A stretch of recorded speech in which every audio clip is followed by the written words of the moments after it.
बिस्मिल्लाहिर्रहमानिर्रहीम। गार्टन के chapter number 21 के पार्ट नंबर 2 की वीडियो को स्टार्ट करते हैं। अच्छा, अब इसमें हम लोगों ने सबसे पहले डिस्कस करना है जी कोरोनरी सर्कुलेशन। अच्छा, कोरोनरी सर्कुलेशन में ना यार वही है जो हमारे पास एनाटॉमी है ना इसकी, ठीक है। मतलब कि ये देखो आपके पास जो है सबसे पहले क्या हो जाएंगी, ठीक है। ये आपके पास दो आर्टरीज हैं, ठीक है। एक आपके पास लेफ्ट कोरोनरी आर्टरी है और एक आपके पास राइट कोरोनरी आर्टरी है। ये मेजर ब्रांचेज हैं, ठीक है। फिर उसके बाद उनकी ब्रांचेज होंगी, जिस तरह लेफ्ट की सिरकमफ्लेक्स ब्रांच है जो राइट कोरोनरी आर्टरी है, ये right side of the heart को सप्लाई करेगी और पोस्टीरियर साइड को सप्लाई करेगी। जो कि जो लेफ्ट ब्रांच है ना, ये हम लोग देखेंगे कि लेफ्ट साइड को सप्लाई कर रही है ज़्यादातर, ठीक है। और जो पोस्टीरियर साइड है ना लेफ्ट वेंट्रिकल की, उसको मेनली राइट आर्टरी सप्लाई करती है, लेकिन कुछ इंडिविजुअल्स के अंदर इसको जो है ये सिरकमफ्लेक्स जो ब्रांच होती है ना वो भी सप्लाई कर देती है, ठीक हो गया। ये हमारे पास आ गई सिंपल जी कोरोनरी सर्कुलेशन, मतलब कि इसकी जो थी हमारे पास आर्टीरियल सप्लाई, ठीक है। अब अगर हम वीनस ड्रेनेज की बात करते हैं ना, ठीक है, तो बेसिकली हमें बताते हैं तीन चीज़ें आ जाएंगी हमारे पास। एक कोरोनरी साइनस है, एक इंटीरियर कार्डियक वेन्स है और एक हमारे पास थेबेसियन वेन्स है, ठीक है। तो सबसे पहले coronary sinus. What is coronary sinus? हम लोगों ने कहा कि देखो जो आपके पास था ना आपका राइट लेफ्ट वेंट्रिकल, सॉरी, जो आपका लेफ्ट वेंट्रिकल है ना, ठीक है, उससे जो आपका सारा ब्लड है वो क्या करेगा, वो रिटर्न होगा हार्ट को या राइट एट्रियम को कोरोनरी साइनस के जरिए से, ठीक है। यानी कि सारी वेसल्स मिल जाएंगी, वो एक साइनस सा बना देंगे जो posterior side of the right atrium के अंदर ड्रेन होगा, जिसको हम कोरोनरी साइनस कहेंगे, ठीक है। इसी तरह हम लोगों ने कहा जो आपका राइट वेंट्रिकल है ना, उसकी जो सारी वेन्स हैं वो एंटीरियर कार्डियक वेन्स की फॉर्म में जाकर ड्रेन हो जाएंगी राइट एट्रियम के अंदर, ठीक है। और तीसरी आपको होती है थेबेसियन वेन्स। तो थेबेसियन वेन्स बेसिकली क्या है, these are the small veins, ठीक है, जो हमारे हार्ट के तमाम चैम्बर्स के अंदर जो है वो ओपन हो रही हैं, ठीक है। इसका मतलब क्या हुआ कि left side of the heart के अंदर ये डीऑक्सीजनेटेड ब्लड जो है उसको भी प्रमोट कर सकते हैं, यानी कि फिजियोलॉजिकल शंट जिससे हम कंडीशन को कह रहे थे, ठीक है। अब उसके बाद आता है जी नॉर्मल कोरोनरी ब्लड फ्लो, ठीक है। तो अब एक्सेस नॉर्मल हम लोगों ने देखा कि हमारा 4 to 5 लीटर जो टोटल कार्डियक आउटपुट है ना वो हमारे बॉडी को मिल रहा होता है, ठीक है। ये तकरीबन हमारा 225 लीटर्स ml पर मिनट बनेगा, ठीक है। अब एक्सरसाइज के दौरान हमें पता है कि ये जो ब्लड का फ्लो है ये 3 to 4 टाइम्स इंक्रीज होता है, लेकिन दूसरी बात हमें ये भी पता है कि एक्सरसाइज के दौरान हमारा हार्ट जो है वो नॉर्मल की निस्बत 7 to 6 to 8 या 7 to 8 टाइम्स जो है वो पम्प कर रहा होता है, ठीक है। इसका मतलब क्या हुआ कि जब एक्सरसाइज होती है ना तो मायोकार्डियम जो है वो एनर्जी की यूटिलाइजेशन को एफिशिएंट बना लेता है। इसका क्या मतलब है? इसका मतलब ये है कि यार नॉर्मली वो अगर आर्टीरियल ब्लड में से 70% ऑक्सीजन को इस्तेमाल कर रहा था, अब वो आर्टीरियल ब्लड में से 90% ऑक्सीजन को इस्तेमाल करना शुरू कर देगा, ठीक हो गया। एनर्जी की यूटिलाइजेशन को वो और ज़्यादा एफिशिएंट कर देगा, ठीक है, जिसकी वजह से हमारा जो कार्डियक आउटपुट है उसकी रिक्वायरमेंट्स के मुताबिक हमारा मायोकार्डियम जो है ऑक्सीजन को इस्तेमाल कर लेगा, ठीक है। अब उसके बाद आते हैं जी फेजिक चेंजेस। अच्छा, अब ये फेजिक चेंजेस क्या चीज़ें हैं, ठीक है। तो ये ग्राफ देखो, इसके लिए ना बहुत सिंपल सी बात है, ठीक है। ये ग्राफ में वो क्या कहता है, ये ग्राफ में कहता है कि भाई देखो अगर आप जो है वो सिस्टली करोगे यानी कॉन्ट्रैक्शन होगी मायोकार्डियम की, ठीक है, तो उसमें ब्लड वेसल्स क्या हो जाएंगी, कंप्रेस हो जाएंगी। यार सिंपल सी बात है ना, ठीक है। हाँ, ये देखो ये आपका समझ लो मसल मैस है, ठीक है, और ये दरमियान में समझ लो आपका वेसल्स पड़ी हैं। तो जितनी स्ट्रॉन्ग कॉन्ट्रैक्शन करवाओगे तो क्या होगा, वेसल्स कंप्रेस हो जाएंगी, ठीक हो गया। तो सिस्टली के दरमियान हमारे पास क्या होगा, ब्लड फ्लो कम हो जाएगा। और जितनी इसकी रिलैक्सेशन करवाओगे, ठीक है, क्या हो जाएगा, ब्लड वेसल्स उतनी डायलेट हो जाएंगी, और ब्लड वेसल्स जितनी डायलेट होंगी ब्लड फ्लो उतना स्मूथ हो जाएगा, ठीक है। तो हम लोगों ने देखा कि सिस्टली के दौरान जो ब्लड का फ्लो है वो रिड्यूस हो जाता है, डायस्टली के दौरान जो ब्लड का फ्लो है वो ज़्यादा हो जाता है, ठीक हो गया। उसके बाद आपके पास आती हैं जी वो कहता है कि ये जो फिजिक चेंजेस है ना, ठीक है, ये लेफ्ट वेंट्रिकल के अंदर ज़्यादा प्रोनाउंस्ड हैं। उसकी सिंपल सी वजह है क्योंकि लेफ्ट वेंट्रिकल की जो पंपिंग फोर्स है वो बहुत ज़्यादा है, ठीक है। वो जब कॉन्ट्रैक्ट करेगा ज़्यादा फोर्स है तो सिस्टली के अंदर ब्लड फ्लो ज़्यादा कम होगा, और इसी तरह डायस्टली के अंदर ब्लड फ्लो ज़्यादा ओपन हो जाएगा, ज़्यादा हो जाएगा, ठीक है। तो लेकिन यही फिजिक चेंजेस हमें लेफ्ट वेंट्रिकल के अंदर भी, राइट वेंट्रिकल के अंदर भी मिलते हैं, राइट वेंट्रिकल। लेकिन जो राइट वेंट्रिकुलर मैस है उसके अंदर ये चेंजेस जो हैं वो रिलेटिवली लेस होते हैं। उसकी वजह क्या है कि उसने कम फोर्स से कॉन्ट्रैक्ट करना है, सिंपल सी बात होगी। अच्छा, उसके बाद जी एपिकार्डियल एंड सब एंडोकार्डियल कोरोनरी प्लेक्सेस, ये बेसिकली क्या चीज़ें। देखो जो हम लोगों की राइट और लेफ्ट कोरोनरी आर्टरीज थी ना जो हमारे पास, वो बेसिकली कहाँ पड़ी होती हैं, वो पड़ी होती हैं हमारे पास बिल्कुल पेरिकार्डियम के नीचे, ठीक हो गया ना। तो उसको हम कहते हैं epicardial veins, epicardial sorry plexus, epicardial supply, ठीक है। तो ये एपिकार्डियल होता है, और दूसरा आपका होता है सब एंडोकार्डियल, ठीक है। तो जो सबसे अंदर वाली इसकी लेयर है एंडोकार्डियम, एंडोकार्डियम से बिल्कुल नीचे हमारे पास क्या पड़ी होती है, सब एंडोकार्डियम में जो है ना, एंडोकार्डियम की यानी बिल्कुल नीचे जो है सब एंडोकार्डियम में हमारे पास क्या पड़ा होता है, सब एंडोकार्डियल वेसल्स पड़ी होती हैं, ठीक हो गया। तो हम लोगों ने क्या डिस्कस किया कि एपिकार्डियल कोरोनरी आर्टरीज होती हैं, सब एंडोकार्डियल आर्टरीज होती हैं, ठीक है। अब ये देखो जितनी हमारी फोर्सफुल कंट्रैक्शन होगी ना, ये जो हमारी सब एंडोकार्डियल आर्टरीज हैं ये उतनी ज़्यादा कंप्रेस होंगी। इसका मतलब हम अभी आगे देखेंगे भी कि एंडोकार्डियल ट्रोमा भी हो सकता है, ठीक है। अब आगे आता है जी control of the blood flow, coronary blood flow, ठीक है। तो इसमें बेसिकली देखो कि कोरोनरी ब्लड फ्लो के कंट्रोल के दो मैकेनिज्म्स हैं, जैसे हर जगह पे होते हैं, ठीक है। कि आपके पास लोकल फैक्टर्स होंगे, ठीक है, और दूसरा आपके पास कौन से फैक्टर्स होंगे, दूसरा आपके पास होंगे नर्वस फैक्टर्स, ठीक है। सबसे पहले हम डिस्कस करते हैं लोकल फैक्टर्स को। अच्छा यार, ये बिल्कुल वही लोकल फैक्टर्स हैं जो हमने हर जगह पे पढ़े हुए हैं, ठीक है। क्या हुआ ये कि आपका हार्ट था, ठीक है, वो क्या करेगा, एनर्जी को पहले से ज़्यादा रेट पे इस्तेमाल कर रहा था, ठीक है। वो एनर्जी को बहुत ज़्यादा यूज़ कर रहा था, ठीक है। तो क्या होगा कि वहाँ पे वेजोडाइलेटर सब्सटेंसेस जो हैं वो प्रोड्यूस होना शुरू हो जाएंगे, जैसे कि एडिनोसिन, जैसे कि पोटाशियम, जैसे कि हाइड्रोजन, प्रोस्टाग्लैंडिन्स, नाइट्रिक ऑक्साइड्स, ठीक है। अब ये सारे सब्सटेंसेस क्या करवाएंगे, ये सारे सब्सटेंसेस लोकल वेजोडाइलेशन करवा देंगे, जिसकी वजह से आपका ब्लड फ्लो जो है वो हार्ट को इंक्रीज़ हो जाएगा। और एक हम लोगों ने और चीज़ देखी थी कि जो आपका हार्ट है वो ज़्यादा एफिशिएंट भी हो जाता है, ठीक है। नॉर्मली वो 70% ब्लड निकाल रहा होता है ना, ठीक है, और वो उससे ज़्यादा एफिशिएंट भी हो जाता है, ठीक है। अब उसके बाद आपको आता है जी वही उसने कहा एडिनोसिन, और ये वो चीज़ें जो थी वो इन्होंने इस्तेमाल कर ली। अब एडिनोसिन जो हमारी रिलीज़ हुई थी ना वेजोडाइलेशन के लिए, वो बाद में उसको सेल एब्जॉर्ब कर लेगा और उसी से दोबारा एटीपी की प्रोडक्शन स्टार्ट कर देगा, ठीक है। अब उसमें उन्होंने ये चीज़ लिखी है कि लैब के अंदर हम लोगों ने एक्सपेरिमेंट्स किए तो हम लोगों का पता हम लोगों को ये चला कि एडिनोसिन अगर हम लोग देते हैं तो उससे 1 से 3 घंटे के लिए वेजोडाइलेशन होगी, ठीक है। उसके बाद वो वेजोडाइलेशन को प्रमोट नहीं करेगा, ठीक है। इसका मतलब है अगर हम सारा दिन एक्सरसाइज करते हैं तो हमें तो पता है वेजोडाइलेशन होती है, तो उसमें ये बात बेसिकली इन्होंने कंफर्म की कि सिर्फ एडिनोसिन वेजोडाइलेटर नहीं है, बल्कि जो हमने ऊपर सब्सटेंसेस ये थे hydrogen ion, carbon dioxide, prostaglandin, ये सारे जो हैं इनका भी वेजोडाइलेशन के अंदर रोल होता है, ठीक है। अब आता है जी नर्वस कंट्रोल। अच्छा यार, ये नर्वस कंट्रोल जो है ना, इसमें बेसिकली हमारे पास दो चीज़ें हैं, एक डायरेक्ट कंट्रोल है और एक इनडायरेक्ट कंट्रोल है, ठीक है।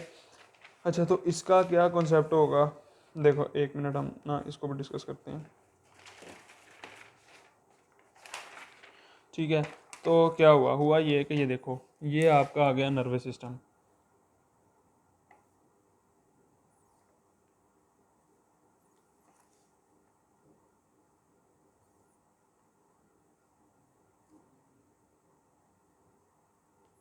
इनडायरेक्ट कंट्रोल, ठीक है। अब देखो डायरेक्टली क्या हो रहा है, एक तो आपका जो सिस्टम है वो क्या कर रहा है, उसकी सिंपैथेटिक स्टिमुलेशन कर रहा है, ठीक है। और एक क्या हो रही है, उसकी पैरासिम्पैथेटिक स्टिमुलेशन हो रही है, ठीक है ना। अब जब सिंपैथेटिक स्टिमुलेशन होगी उसकी वजह से हम लोगों को पता है क्या होता है, वेजोकंस्ट्रिक्शन होती है, ठीक है ना। तो ये हमारे पास था इसका डायरेक्ट इफेक्ट। और पैरासिम्पैथेटिक स्टिमुलेशन जब होगी तो इसकी वजह से हमारे पास क्या होगा, वेजोडाइलेशन होगी।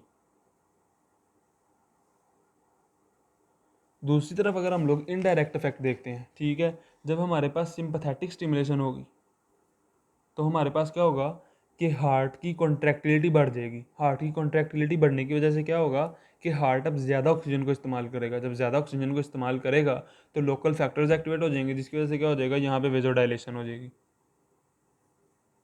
ठीक है।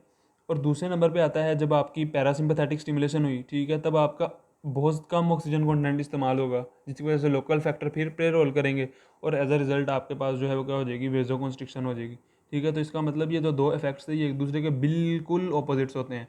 और इसमें बस एक बात ये याद रखो कि जो हमारे पास इनडायरेक्ट फैक्टर्स है ना, उनका बेस ज़्यादा रोल है as compare to the direct factors, क्योंकि इन्होंने जो मायोकार्डियम की ऑक्सीजन सप्लाई है उसको बेसिकली मेंटेन करना है, ठीक हो गया। ये चीज़ उसने यहाँ पर डिस्कस की है, ठीक है। वो कहता है जी nervous control of the coronary blood flow था, डायरेक्ट इफेक्ट इनडायरेक्ट इफेक्ट है। इनडायरेक्ट इफेक्ट्स जो होते हैं वो इंक्रीज और डिक्रीज मायोकार्डियम एक्टिविटी की जैसे होते हैं, ठीक है। वो कहता है कि जी अगर आपके पास सिंपैथेटिक स्टिमुलेशन होगी, ठीक है, एपिनेफ्रिन रिलीज होगा और वो आपके मसल की जो है वो वर्कलोड को ज़्यादा करेगा, ठीक है, जिसकी वजह से लोकल फैक्टर ज़्यादा रिलीज़ होंगे और हमारे पास वेजोडाइलेशन हो जाएगी, ठीक है। इसी तरह वो कहता है जी कि अगर आपके पास जो है वो रिलीज़ हुई है एसिटाइलकोलिन, ठीक है, तो इनडायरेक्टली क्या हो जाएगी, वो वेजो कंस्ट्रिक्शन को प्रमोट करेगी, क्योंकि मायोकार्डियम जो है वो एनर्जी बिल्कुल इस्तेमाल ही नहीं कर रहा, तो वो क्या करेगा, वेजो कंस्ट्रिक्शन ही करेगा ना, ठीक हो गया। उसके बाद आता है डायरेक्ट कंट्रोल। डायरेक्ट कंट्रोल में हम लोगों ने कहा एसिटाइलकोलिन है, it tends to dilate the coronary arteries on the other hand on the sympathetic stimulation there are two things, norepinephrine और एपिनेफ्रिन। अच्छा, अब वही बात जो हम लोगों ने पहले डिस्कस की थी कि हमारे पास दो तरह के रिसेप्टर्स हैं, अल्फा रिसेप्टर्स हैं और बीटा रिसेप्टर्स हैं।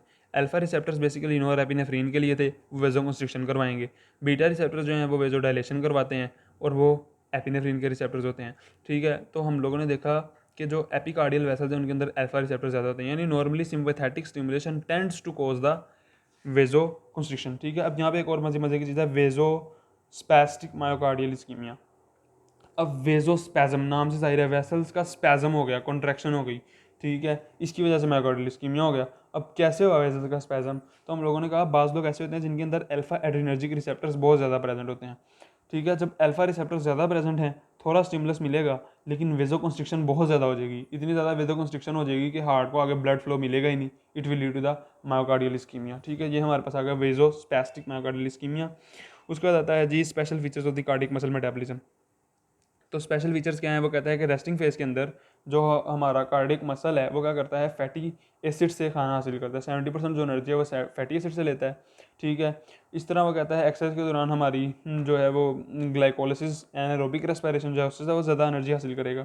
ठीक है, और इसी वजह से क्या होगा कि एनारोबिक रेस्पिरेशन की वजह से लैक्टिक एसिड एक्यूमुलेट होगा and it can cause the cardiac pain. ठीक हो गया। उसके बाद वो कहता है कि 95% जो एनर्जी हम लोग हासिल करते हैं वही एटीपी की फॉर्म में प्रोड्यूस होगी, और एटीपी जो है वो हम उसको इस्तेमाल करेंगे। फिर वही उसने बात की है कि यार जो एटीपी है ना, जब हमें वेजोडाइलेशन करवानी है वो एडिनोसिन की फॉर्म में कन्वर्ट होगा और सेल के अंदर से रिलीज हो जाएगा। ठीक है, अगर आपको मायोकार्डियल इस्कीमिया है, आपके हार्ट को ब्लड की सप्लाई नहीं मिल रही, एडिनोसिन प्रोड्यूस करता जाएगा हार्ट, वेजोडाइलेशन करवाने के लिए कहेगा भी करो करो करो करो करो। ठीक है, लेकिन 30 मिनट्स के अंदर उसने अपनी क्या किया, अपनी मैक्सिमम सप्लाई कर दी एडिनोसिन, लेकिन जो न्यू एडिनोसिन है वो 2% पर आवर के हिसाब से सिंथेसाइज होगी। ठीक है, इसकी वजह से क्या होगा कि लेट स्टेजेस हम देखेंगे कार्डियक इस्कीमिया में क्या होगा कि आपके पास एनर्जी का सोर्स ही नहीं है। ठीक है, तो इसकी वजह से फर्दर डिप्रेशन हो जाएगी हार्ट की। ठीक हो गया। अच्छा, अब उसके बाद आता है आपके पास इस्कीमिक हार्ट डिजीज़। ठीक है, तो बेसिकली अभी हमने इस्कीमिया पढ़ना है, फिर आगे हम इन्फेक्शन देखेंगे इंशाल्लाह नेक्स्ट वीडियो में। ठीक है, तो जो इन्फेक्शन और इस्कीमिया का बेसिक डिफरेंस है वो ये है कि इन्फेक्शन बेसिकली होता है इरिवर्सिबल डैमेज, और इस्कीमिया है जब हार्ट के मसल्स का रिवर्सिबल डैमेज होता है उसको हम इस्कीमिया कहते हैं। ठीक है, अब इस्कीमिया की मोस्ट कॉमन कॉज क्या है जी, इनसफिशिएंट ब्लड फ्लो है। ठीक है, अब इस्कीमिया दो तरह का हो सकता है, एक्यूट हो सकता है और क्रॉनिक हो सकता है, यानी कि एकदम से इस्कीमिया हो गया करोनरी आर्टरी का, उसको हम एक्यूट करोनरी इस्कीमिया कहेंगे। और अगर आपके पास over a period of time develop होगा उसको हम क्रॉनिक कहेंगे, and chronic eventually leads to the congestive heart failure जो पल्मोनरी एडिमा वगैरह कोस कर सकता है। ठीक हो गया। अच्छा, अब वो कहता है कि मेजर कॉज जो है ना इस्कीमिया का, वो तो कोरोनरी आर्टरी कोल्जन थी, उसकी बेसिक वजह है आर्थीरोसेक्लेरोसिस। ठीक है, वही आर्थीरोसेक्लेरोसिस, सेक्लेरोसिस हार्डनिंग, आर्थीरो का मतलब है आर्थीरोमा, यानी कि जब आपके फाइप्रोफैटी प्लैक्स जो थे, कोलेस्ट्रॉल के प्लैक्स सब एंडोथीलियम के अंदर डिपॉजिट हो गए, उन्होंने क्या किया, ब्लड वेसल्स को कॉन्ट्रिक्ट कर दिया। ठीक है, जिसकी वजह से आपका जो ब्लड फ्लो था वो कम हो गया। ठीक हो गया, और उसके बाद जो है वही जो डिपॉजिटेड एरिया थे उनको क्या किया, फाइब्रोफैटी टिश्यू ने इन्वेड कर लिया और फाइनली कैल्सिफिकेशन हो गई। ठीक है, जिसकी वजह से आपका ब्लड फ्लो जो है वो हिंडर हो जाएगा। अब वो कहता है कि ये भी एक इंपॉर्टेंट बात है कि जो आर्थ्रोसेक्लेरोसिस है ना उसके लिए कुछ जगह स्पेसिफाइड है। ठीक है, कि यहाँ ज़्यादा आर्थ्रोसेक्लेरोसिस के चांसेस होते हैं। अच्छा, अब आगे आता है जी coronary artery occlusion, acute coronary artery occlusion. ठीक है, तो एक्यूट कोरोनरी आर्टरी कोल्जन की बेसिक दो वजह हैं, यानी कि दो मैकेनिज्म्स हैं, दो कॉजेज हैं। ठीक है, एक तो ये है कि थ्रोम्बस बन जाए और दूसरा ये है कि लोकल मस्कुलर स्पैजम हो जाए। दोनों में जो वजह है वो आर्थीरोसेक्लेरोसिस की है। ठीक है, यानी आर्थ्रोसेक्लेरोसिस था, वेसल्स शॉर्ट थी, क्या हुआ कि ब्लड उसमें से गुजर रहा था, गुजरते गुजरते वो क्या हो गया, वहाँ पे क्लॉट बन गया which is called as thrombus, और अगर वही थ्रोम्बस डिस्लॉज हो जाएगा उसको हम लोग कहेंगे एम्बुलस। ठीक हो गया। दूसरी चीज़ आ गई कि आपकी आर्थ्रोसेक्लेरोसिस था, उसकी वजह से जो इसके मायोकार्डियम के अंदर मसल पड़े हुए थे, एंडोकार्डियम के नीचे मायोकार्डियम के अंदर मसल थे। ठीक है, अब क्या हुआ, वो मसल्स आपके इरिटेट हो गए उस फाइब्रोफैटी प्लैक की वजह से। ठीक है, तो वो जब होंगे तो it will lead to the local muscular spasm and this is known as the secondary thrombosis. अच्छा जी, अब उसके बाद आता है जी कोलेटरल सर्कुलेशन। ठीक है, नॉर्मली हम लोगों को पता है कि हार्ट के अंदर कोलेटरल सर्कुलेशन नहीं है, बहुत स्मॉल कोलेटरल सर्कुलेशन है, और हार्ट जो है कि आर्टरीज हैं वो फंक्शनली एंड आर्टरीज की तरह बिहेव करती हैं। ठीक है, लेकिन अगर हम टाइम दें तो क्या हो सकता है कि कोलेटरल्स जो हैं वो स्टार्ट होना शुरू हो जाते हैं, बनना शुरू हो जाते हैं। ठीक है, अब यहाँ पे हमें एक और बात समझ आती है कि अगर एक्यूट कोरोनरी आर्टरी कोलिजन होगी ना, फ़ौरन हो गई है, ठीक है। तो अब क्या हुआ कि अब कोलेटरल्स को जो है वो टाइम ही नहीं मिला डेवलप होने का, जिसकी वजह से क्या होगा कि कार्डियक इस्कीमिया के चांसेस जो हैं, मतलब कि वो रिकवरी के चांसेस कम हो जाते हैं ना। ठीक है। कोलेटरल मतलब कि कोलेटरल कोशिश तो करते हैं हम इम्प्रूव करें, ठीक है, लेकिन ऐसा मतलब एक फिर भी डैमेज आ सकता है हार्ट को। ठीक है। अगर एक्यूट कोरोनरी आर्टरी ओक्लूजन हुआ है, इसके बरक्स वो इंसान जिसको एक्यूट कोरोनरी आर्टरी ओक्लूजन नहीं था बल्कि क्रॉनिकली उसकी जो थी वो मैनी ईयर से आर्थरोस्क्लेरोसिस का प्रॉब्लम था। ठीक है। तो अब क्या होगा, अब उसके साथ साथ हल्की हल्की आर्टरी को एक्लूड हो रही थी, हल्की हल्की साथ साथ नई नई वेसल्स बनना शुरू हो गई। ठीक है। जिसकी वजह से क्या होगा कि कोलेटरल्स जो हैं वो बहुत ज़्यादा डेवलप हो जाएंगी। ठीक है। लेकिन इवेंचुअली इन लोगों में भी कोलेटरल्स के अंदर जो है वो भी आर्थरोस्क्लेरोसिस हो सकता है, जिसकी वजह से आपके पास इस्कीमिक हार्ट डिजीज हो सकता है।